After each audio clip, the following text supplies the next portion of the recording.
Hey, hi, hello, and welcome back to my channel. My name is Alex, and you are here at The Farm D Reads. And today, I'm doing my November wrap-up, actually on time, not at the end of the month like my October wrap-up was, so good for me. This was a much better reading month than October was. I'm very delighted to say. I got through a couple more books of Throne of Glass and like 17 more dad thrillers. That's an exaggeration, it wasn't that many, but without further ado, let's get into it. So again, I'm just gonna group these books together because there's not a ton to say and I don't think it's necessary to go through each individual one. I read books 3 through 7 of the Orphan X series, and I will put them up in rapid fire succession because for some reason iMovie doesn't let you do two picture-in-picture up on the screen at the same time, which kind of really killed my vibe on my last video, but we're working with what we have. So yes, I read 1, 2, 3, 4, like 5 more books of this series. It's great. It continues to be action-packed, exciting, really fun to listen to while I'm at work. And I also have gotten my father-in-law into these, and he's already done with books 1 and 2, so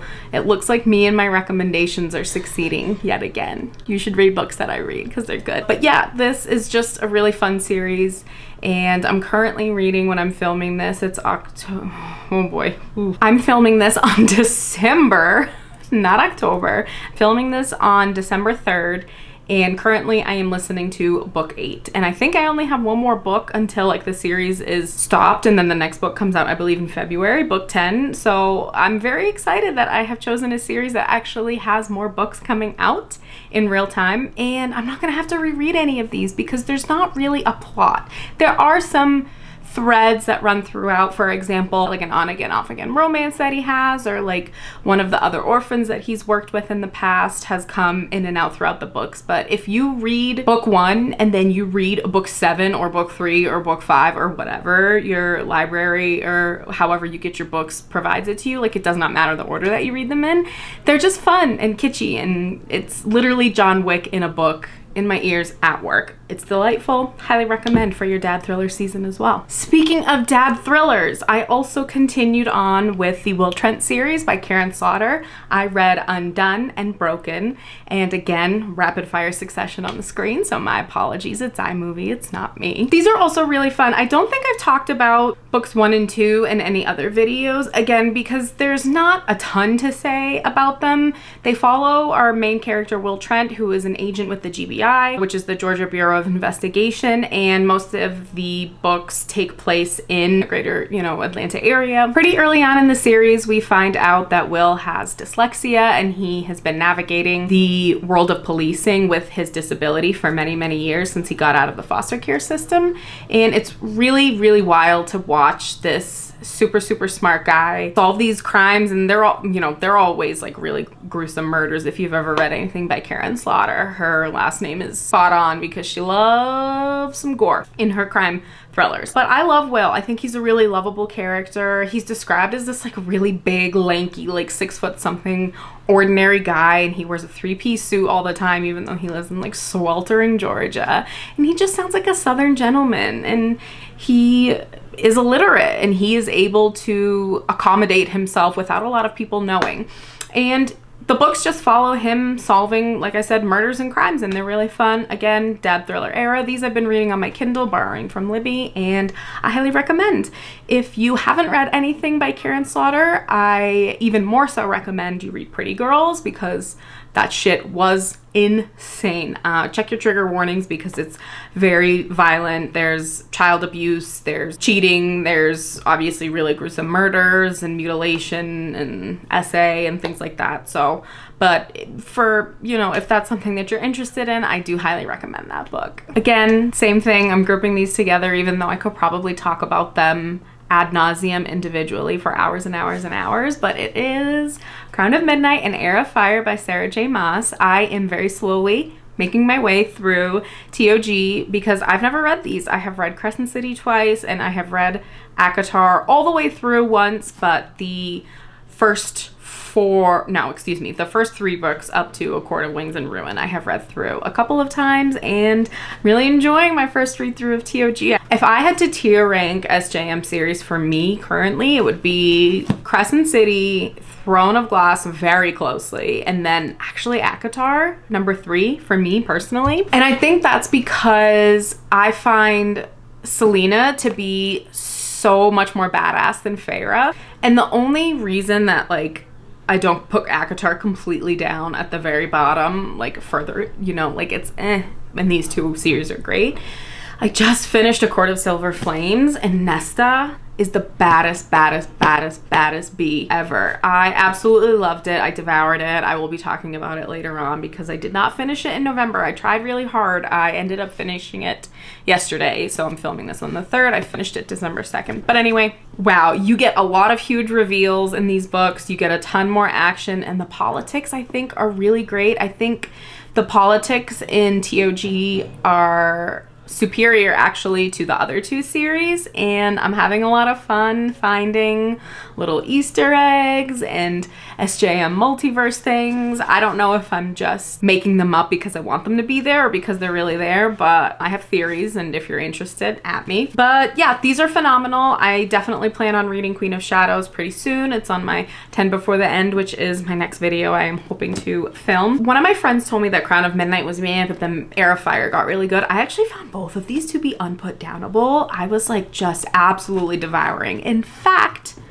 I'm pretty sure I filmed a 24-hour readathon with these that I forgot that I filmed. So I'm gonna edit that and get that to you guys because that's probably gonna be really funny to watch. I don't even remember, but I read these 2 books in 3 days. So that video will be coming now that I've remembered.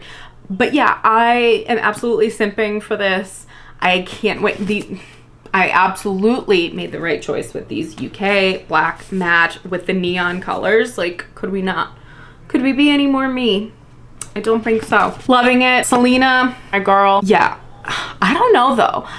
For female characters, okay, I'm sticking by my tier ranking of the series, but for characters, I am going to tier rank. Selena is the best female character that SJM writes. I'm going Bryce Quinlan from Crescent City. I'm going Nesta Archeron, very closely tied with Bryce Quinlan. And then at the bottom, I'm going Feyre. Who cares about Elaine? I haven't, you know, she hasn't done much of anything. But these were great. 5 stars, absolutely, both of them. Also, BT Dubs 5 stars for all my dad thrillers. No, 5 stars were for, it doesn't matter. They don't fucking care. All right, we're moving on. Also, in case anyone was wondering, if you've noticed, my hair, the bottom is no longer that horrifying bleached orange color. You can't really tell. Oh God, this is gonna get wild. It's like maroonish, like a very deep burgundy maroon. It's Arctic Fox Ritual. I dyed it the other day and I'm wildly pleased with the results. I was trying really hard not to dye my hair because I wanted to grow it out and then just cut all the midlife crisis like bleach shenanigans off, but since I started posting on my YouTube, I absolutely hate how the ends with like that bleached orange was looking on camera and also in real life, but it's like very pronounced on camera. So, and anyway, so I dyed it, whatever. I'm very pleased with the results. I think it looks very cute. So that was a sidebar. We're moving on. The next book that I read in November was Wayward by Chuck Wendig, and this is the sequel to Wanderers, also by Chuck Wendig, which I believe came out in 2018 or 2019 was when I first read it. I did reread it earlier this year in preparation for reading this book, and unfortunately it took me like 8 months to actually read it, but I did. It is a honker. I think it was 760 pages, like 750 pages. This book picks up back with our characters from book 1. And in book 1, if you haven't read Wanderers, I highly recommend it. It's fantastic. It's basically a pandemic saga, which could not have come out at a wilder time. I did read it before or at the very beginning of COVID, so I know my previous video I was like, man, I'm not reading anything about a pandemic. This is a fake one. Pandemic of this is this mysterious sleepwalking illness. All of a sudden, all these people kind of just stop what they're doing and turn into like zombie mode and start walking. And crazy shit happens along the way. It's very sci-fi, it's very science-y. One of the main characters, Benji, is an employee of this CDC, so it has a lot of themes that I'm interested in as a scientist myself, and I loved book one. It ended on a really fun note, and now we're picking up on this one. However, I think after spending a lot of hours reading this 750 something page book, I am not sure that the story needed this much more to it. I did enjoy this and I did eat it up. Chuck Wendig, I think, has a really fun way of writing. I don't think it would jive with everybody, but I personally enjoy it. I recently also read Black River Orchard, which just came out by him earlier this fall, and you should pick that up. It's more horror than this is, more sci-fi, science-y based. But Black River Orchard is horror about apples, which sounds absolutely batshit insane, and it is, and you should read it. It's a really fun ride. But anyway, I gave this 3 stars. I really did like it, and I don't regret reading it, but I also did pull it out of my donate pile. I might be giving it away, especially since my copy of Wanderers has absolutely disappeared, and I don't know what happened to it. So I'm like, I could keep this and buy the other one and have the complete set because the covers are really cool, or I could just donate, pass it along for someone else to love. Let me know in the comments what you think, if I should keep this or not. I'll pop up the cover of book one as well because it's also really pretty, but this one is really nice. So I don't know, and who doesn't like having like their fat ass books on their shelves? So I actually might reconsider donating this. But yeah, 3 stars. I still like reading Chuck Wendig's work. He's one of my top authors. That's Wayward by Chuck Wendig. The next book that I read in November was Intercepts by TJ Payne, and I have been seeing this all over Instagram, like in the little horror niches. It's always recommended to me when I like pop on my Kindle Unlimited to try to find something usually spooky or spicy to read, is what my Kindle is typically used for, and borrowing things from Libby, bless up. But I thought this was fantastic. I think I gave it 4 stars. Hold please. I gave this 4 stars. I thought it was really fun. It was really creepy, scary, atmospheric. It was a quick read. The writing was meh. The writing was not very good, but it was really, really fun to read. And I think the concept was really interesting, and I thought the ending was top tier. I would read more by this author. I don't have much to say about it as far as like a synopsis goes because it's very niche and a very specific type of horror. It involves sensory deprivation and what happens when the human mind doesn't have any sensories, like it doesn't have any sensory things going on at all, like kind of the opposite of sensory overload, and put that with a horror twist and some like fucked up kind of government leader type of situations. You get this book. Again, 4 stars. Recommend it. Definitely will read some more by this author. It has a really fun twist at the end, and it's fast. It's fast. You can overlook the writing, I promise. The last book that I have to talk about is Iron Flame by Rebecca Yarros. I would be hard pressed to find any of you that did not read this also in November. I'm gonna start off with I gave this 2 stars because it's hot garbage, and now I'm gonna extrapolate on why I believe that to be true. This video before I started this segment was probably only gonna be 15 minutes.